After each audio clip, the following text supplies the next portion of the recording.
May the angel of the morning light a candle in your soul. May the angel of the morning open your heart. We welcome you today to the Metropolitan Community Church of Washington, D.C. Spiritual Engagement Time. This is a time for us to seek spiritual well-being in conversation with each other.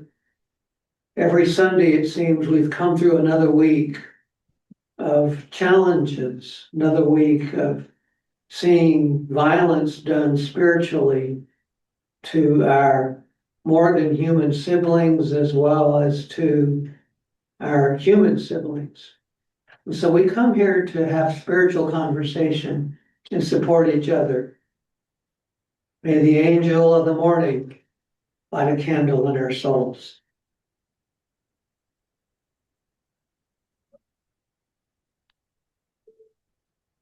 Yes.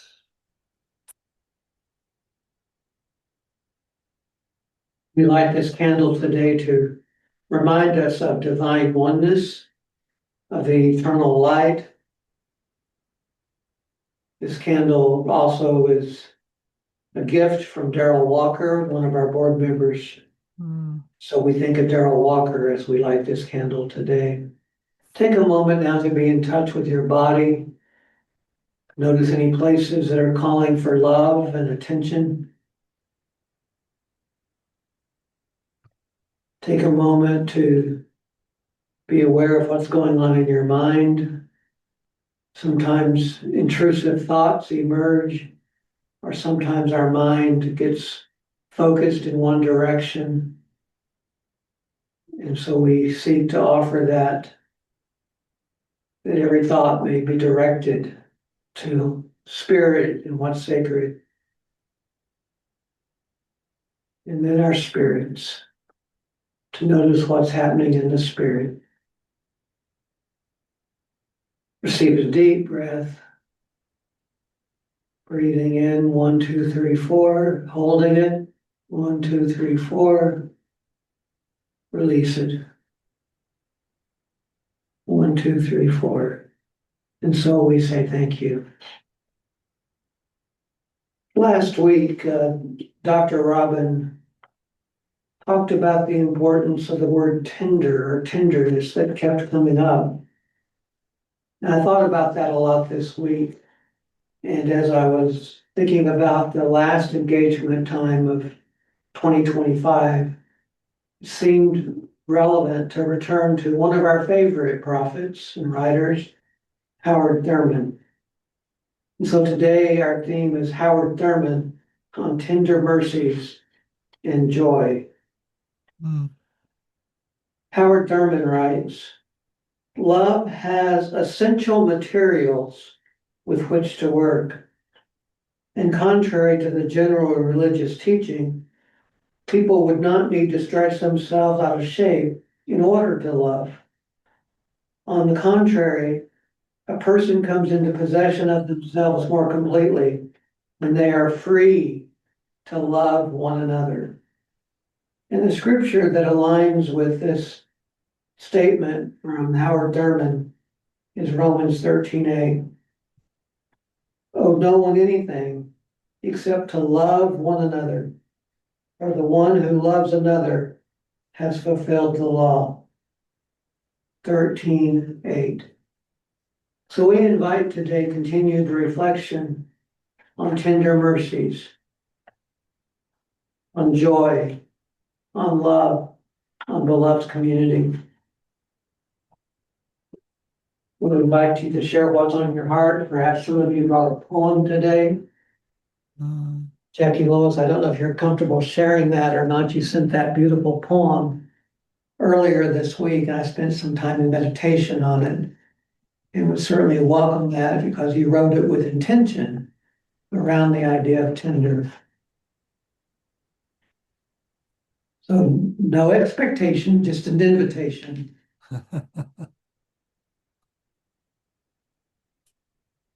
Sarah Hoops is with us, is on the road to Atlanta. So prayers for you. Prayers that you have a safe trip to Atlanta. Good morning. I don't know if I have the echo. I was trying to figure out how to adjust my All you audio. need to do, yeah, when you're speaking, it's fine. Uh, Whenever you're not speaking and somebody else, that's when the echo shows up. So just after you finish speaking, mute yourself and then unmute when you want to speak again. We don't know why it does that, but it does. So come on in. Well, good morning, everybody, and welcome Morning, to Jeff. the winter solstice, our shortest day, our longest night. We welcome the winter and the dark space of the womb. And last time we met, Pastor Dwayne invited us to think about writing a poem about being tender.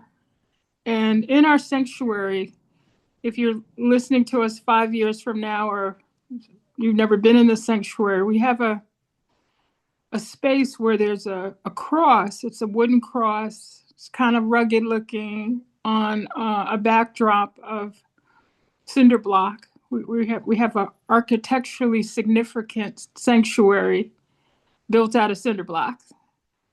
And next to the wooden cross on the cinder block are in big, bold letters, joy.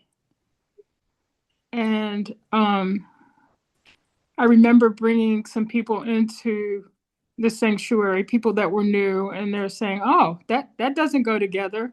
You know, this torturous, horrible crucifixion and joy. How do those two things go together? And I thought that was really not just part of the message of the Christ or being a follower, but how do you hold two things together, the most horrific, painful, terrible things, and joy at the same time? So this is the poem that I wrote. Tender mercies, oceans of hope. I do pray that if my son, my spouse, my lover is so beside himself, calling on the fear of God, he will not murder me while I lay down, unaware to sleep. Given unto us this new day, new meaning to the family bed, breaking bread at the end of the day when night falls, at the bedtime of the day gone by. I read you the alphabet. We never got past the B's. B is for boy. Brentwood, Brown, Hmm. Bondi, Beach, Breast, Bible. Did you only hear about the power to smite? Confused with loving kindness, tender mercies, and grace. Morning, morning will come as each day on cue and cycles with biscuits, bagels, balls, and bells of joy, where we let go of blame. What baggage, blame, babes we no longer carry on our backs. Babes, blessings and grace tender mercies and grace. Give me one more day.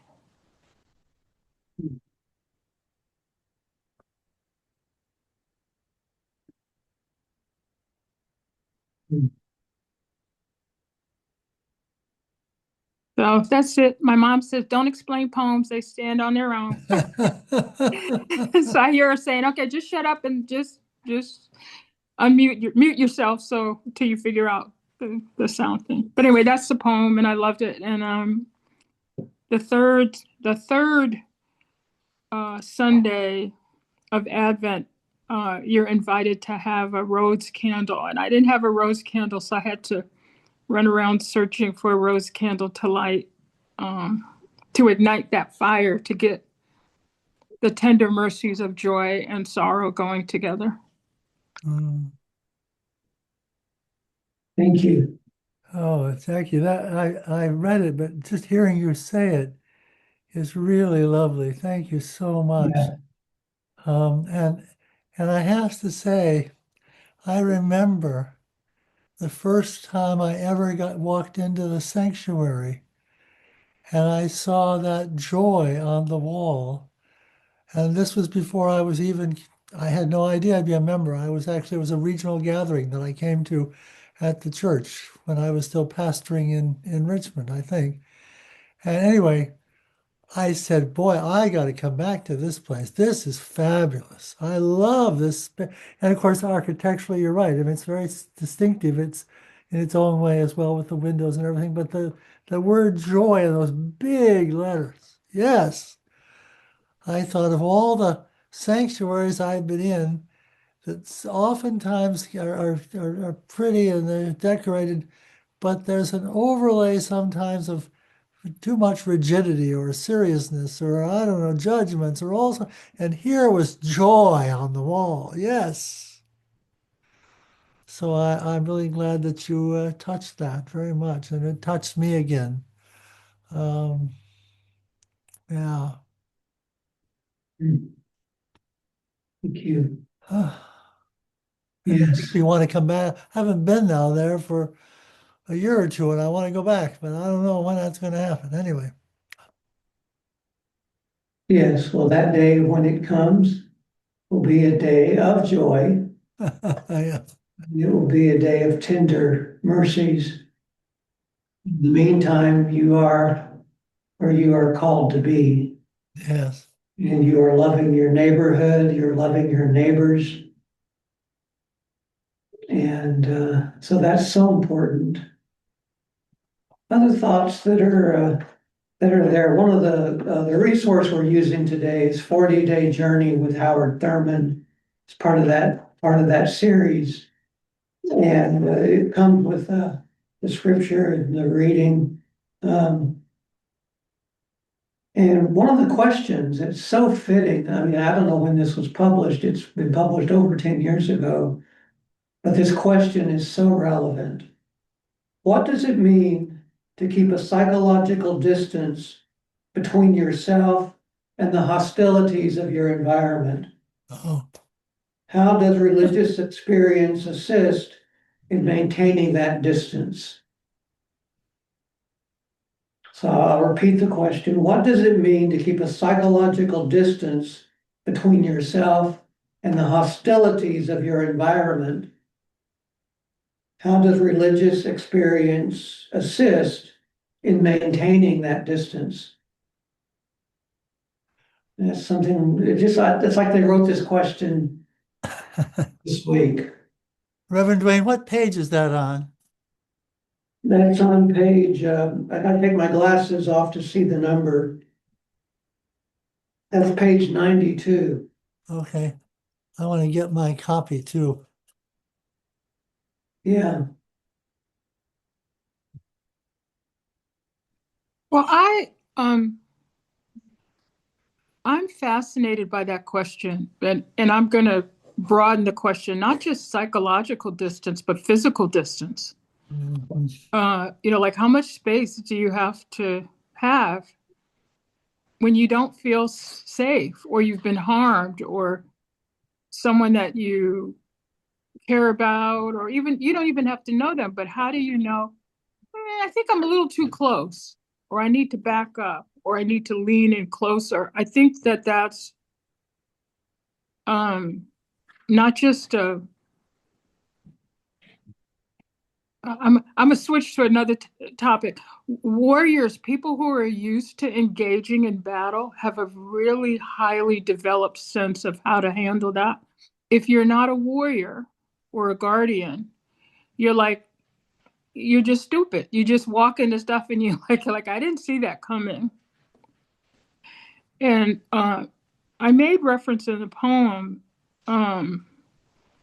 to how is it that someone that you share your bed with, that you love, could murder you in the same bed. And I remember calling my son, and you know, it's a poor joke, but the joke is, if you're mad at me, you know, could we handle it in a way, you know, you don't have to stab me, you don't have to hurt me, I don't have to do the same to you. What are our other alternatives? And I think that all of us think about times that we've been in a situation where you were close and intimate, and maybe you misjudged the distance that you needed. You know, I think that there are times where we need physical distance from people. You know, I'm not a, I want to say I'm ashamed that sometimes I have had to create physical distance from my own children, you know, like years. Just like they've said to me, Ma, you're plucking my last nerve, and like they don't want to be in the same space with me. And I'm saying that not just with love, but I'm honoring what it means that sometimes you have to create not just psychological distance, but physical Yes. distance.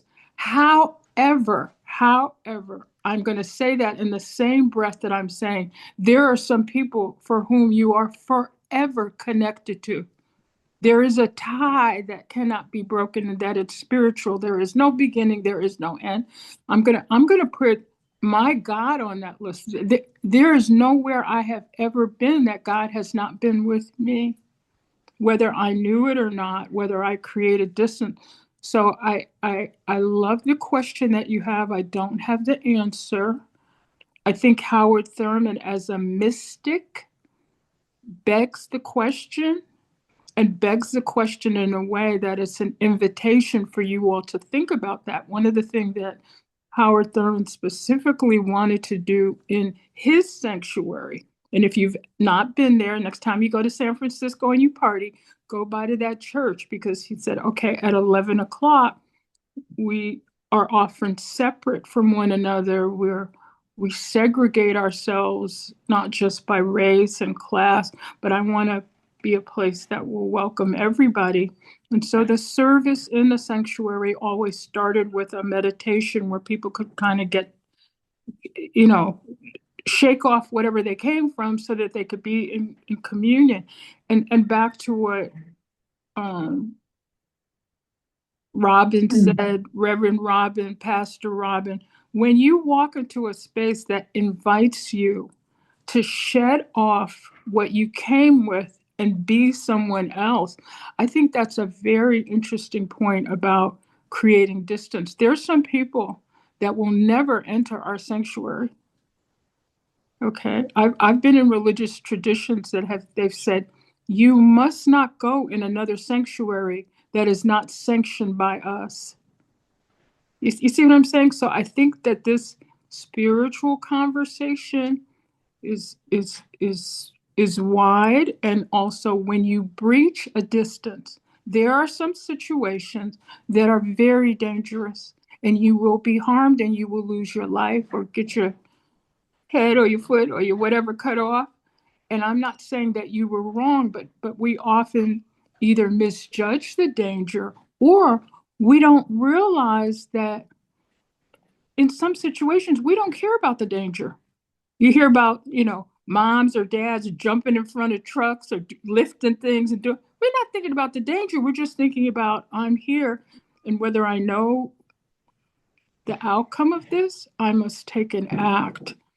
So I love the question. I don't have the answer. I think mystics mystics like Howard Thurman's of the world invite us to think about that we're going to be in situations where we cannot answer those questions. The other thing about Howard Thurman, had 3 daughters. Maybe he didn't have 3. At least I know he had 2. But anyway, what he was saying is that I'm going to put my daughters in situations that are unlike anything that I can imagine, and I don't know what's going to happen to them. I hope that they can forgive me for that. And I want to put that out, that sometimes those situations are unknown about distance. So thanks for the question.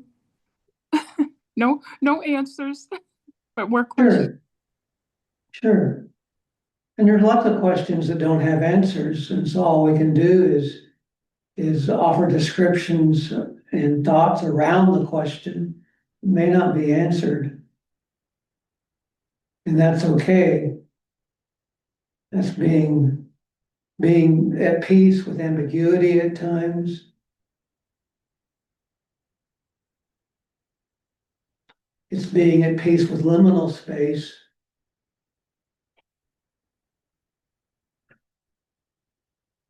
I see something stirring in you, Dr. Robbins. Yeah, Go ahead. I had to unmute myself. Yeah, it does strike me. I think I appreciate what Jackie was offering. I think there's a lot of wisdom in it. I also think that there is a way in which religious experience helps me not to be overwhelmed by hostilities. And I'm thinking currently just about our own national environment right now, which feels to me very dangerous. And, Yes. there's enormous amounts of harm being done to both humans and non-humans Yes. all over the place. And so and I think part of my own spiritual background, my own spiritual journey, experience, beliefs, all of that helps me not to be completely taken over by that violence and that violation and all those ugly things. Doesn't mean I'm giving in to them, but I don't have to at the same time let them take charge of my life. And I can stand up and speak for what I need to say, which comes, I hope, from my own religious and spiritual background and teachings of Jesus and other wisdom people and Howard Thurman's and Dwayne Johnson's and all sorts of good people I know and have known and know about. So I think in that way, I think that's where I would sort of address that in some ways, because I think one of the risks that we're going through, one of the problems we're going through, is that there's enormous amounts of anger being passed around and batted around and shoved at people and so on and so forth. And it's not one directional either. I mean, there's plenty of anger from people who are not in the national government, who are angry at that government and who are doing angry things. And Jackie mentioned, of course, in her poem about Bondi Beach, and you think, oh my God, I mean, the anger, the hate that's around, and other things this week that happened in the killing of oh good heavens, all of a sudden I can't remember his name, he and his wife. Yes. So there's a lot of that going around, and there's enormous amounts of psychic damage. Yes. Somehow we have to somehow not allow ourselves to get sucked into that and do things that are going to make it worse. Yes. And thank you. And I think the distinction I would make is that Because we oftentimes talk about there being a place for anger, and Yes, sacred anger and righteous anger. So sure. I'd probably use the word rage, Uh, and that part of our invitation as a faith community is to be angry, but not let it turn into rage. Just as we're called to grieve without grief becoming despair. right. So our faith does invite us to rest or to be present to these difficult places. Rage fuels rage, and it is very much multidimensional, and it's coming out in so many ways. And so this is potentially where our faith practices, our spiritual practices, can help us to navigate our anger, to stay in anger without going to rage. I think spiritual practices such as poetry, I don't know what all you went through, Jackie Lois, in writing that, but it's clear to me that you were sitting in a both end place. And it was, and perhaps in a way you were processing and confronting anger while not stepping into rage. Now I'm reading stuff into your poetry, and as you said, poetry stands by itself, but I can only imagine the sort of dynamic that perhaps you experienced in body, mind, and spirit when writing that. Probably all three, body, mind, and spirit, were at work as you wrote that poem. I Uh, I am lucky enough, or can welcome into my life more than one place where I can have spiritual conversations, or I can bring my spiritual confusion and ranting. And we have a writers group, and we had our last writers group yesterday of the year, and we didn't get to write, but we certainly did laugh and tell crazy stories and stuff. But one of the stories that came up was about going to sacred spaces and how sacred spaces can change over time, and they may need to change over time. And so I grew up in a church where the door was never locked, and it was quite a Mm. grand space.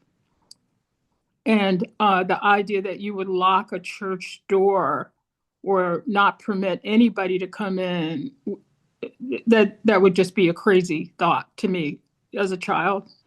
So now that I'm older, I know that there are sacred spaces that not only do they lock and bolt the door and check names, and there's a lot of things that you should do, you must do, but does that change the nature of the sacred space? And that if you don't do that, do you feel liable? So when I first came, this goes back to my first.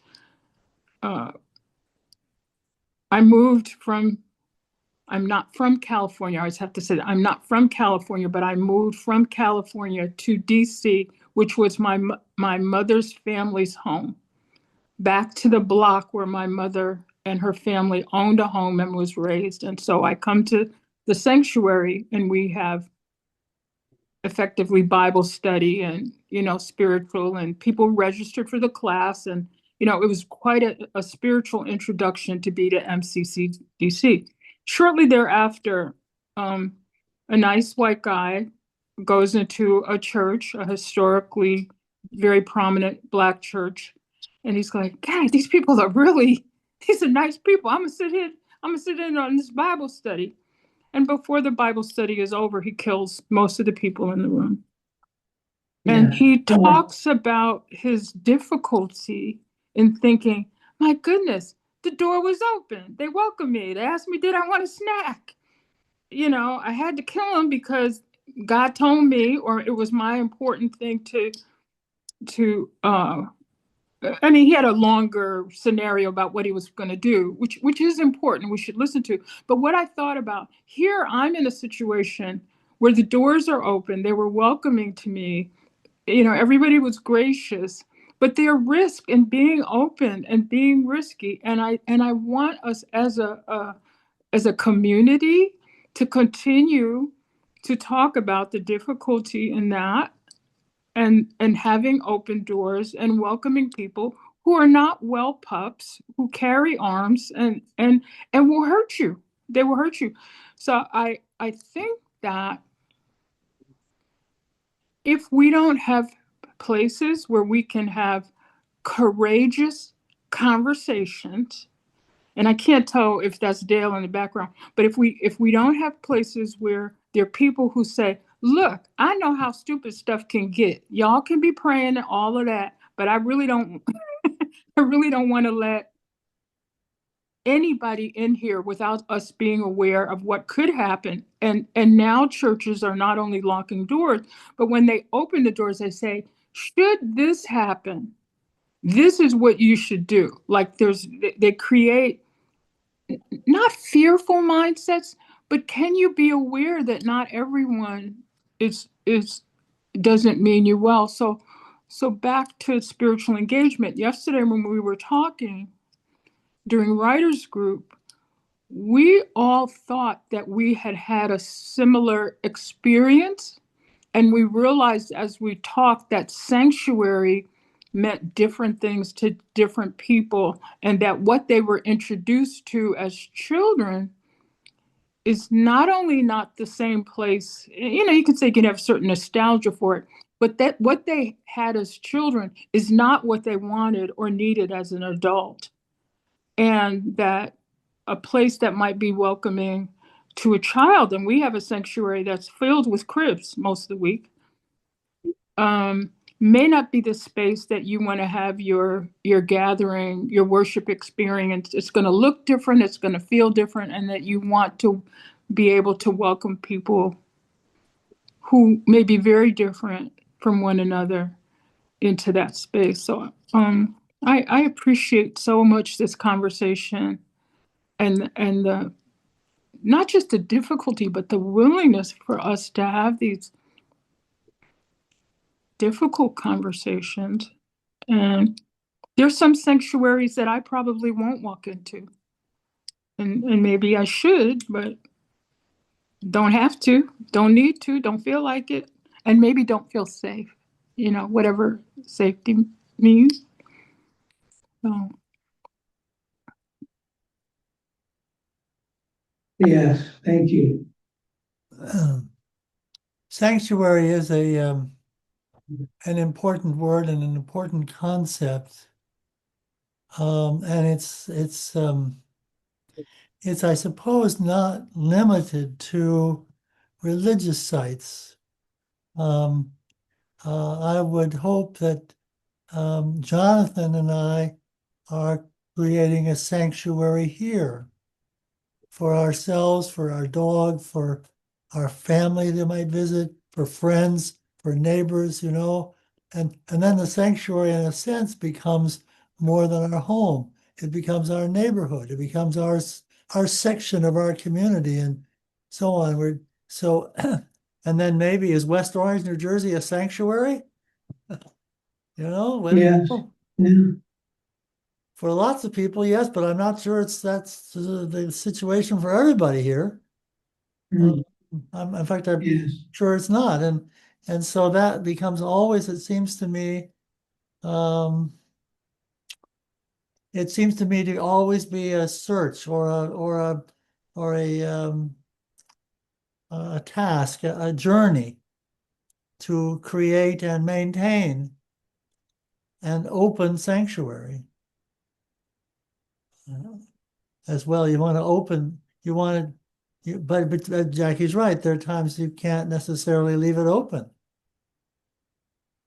Who knows what would happen? And somebody might come in and, when their back door was unlocked, Reverend Dwayne, somebody could have come in and then somebody else came in and that person who was in there already would have hurt them or something. You don't know. So it's our world is a mixed up mess in some ways, I think. And so, but sanctuary becomes a very important part of it. Yes. So the word sanctuary has truly emerged as a word that we offer in juxtaposition with the question, about what does it mean to keep psychological distance between Yes. yourself and the hostility? Do you create sanctuary? And that's not always an interior space. I think of the time that Dr. Robin, you took me out there into the woods with that worship service in the woods and all the people that were there. That was sanctuary. The way that was administered was sanctuary. Even Yes. though I got a tick, it was still very much sanctuary. Right. I treasure that. So there's ways to create sanctuary. And I'm wondering if even in the midst of a crowd, if one can create a sense of sanctuary right there in the middle of it all. Huh. Uh, Sanctuary can create that physical distance that Jackie Lois was talking about. And sometimes the way to preserve sanctuary or to honor sanctuary is unfortunately to lock the doors and to have a doorkeeper who is there to welcome, but also there to observe. It's a tough, Yeah. and we've had that challenge in our conversations here. And given what's happening around us, we feel that sanctuary is so important that you need to protect it. And so we do. And some really have a hard time with that. And yet the last thing I want to see is for us to put people at risk because because of nostalgia. I would Yeah. say that's part of it. People remember the day, and Decky Lois referred to it, when doors were left unlocked in many churches. I don't know if there's still some that do, I don't know. Uh, but in a sense, it's nostalgia. Well, and that when you said, I know we probably have to stop, but I just Yeah, want to say that sense of nostalgia and sanctuary, when I think about all the ways that our national borders are being locked yes, and people who are here legitimately in so many cases, but are not viewed as being here legitimately and are being mistreated and hurt and taken away and thrown into prisons elsewhere and so on and so forth. I mean, the idea of sanctuary, I mean, that probably without their ever using, well, I don't know, maybe the president or others have used the word, I don't know. But it may be some sense that they want the country to be a sanctuary for the right kind of people. And they get to choose who those people are. yes. And that feels very dangerous to me. That is dangerous. Well, as always, we have come to that time. It just comes so quickly. So thank you. This is a wonderful culmination of our spiritual engagement times for 2025. Oh, We'll gather again on the January 11th for the two holiday weekends. So we're going to take 2 weeks. Part of it is so with Reverend Kathy being out, I need to also support what she's doing now. I need to do on those Sundays. right. So a lot, but spend time reflection. We look forward to returning. Heal the depths of our heart, Lord. Heal the depths of our heart. We seek your healing. We seek your healing. Amen. And so it is. Amen. Amen. And so it is. I know, Amen. I Thank know, you.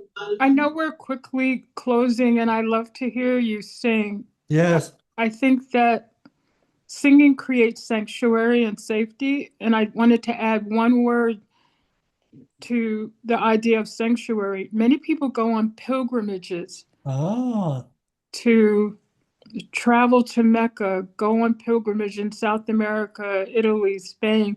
And I wanted to introduce the notion that sometimes on a journey you travel to seek sanctuary you're forever changed. And it is the songs, it's the things that you're singing. So thank you for singing and welcoming our healing in the sanctuary, and that we take our sanctuary with us wherever we go.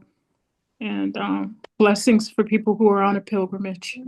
Yes, and Yes, blessings, Sarah. So glad you're with us as you drive. yes, Good mercies. be Thanks safe. to everyone for their presence, spoken and unspoken. Amen. Have a good one, everybody. Have a Thank you, blessed Dale. You holiday. too.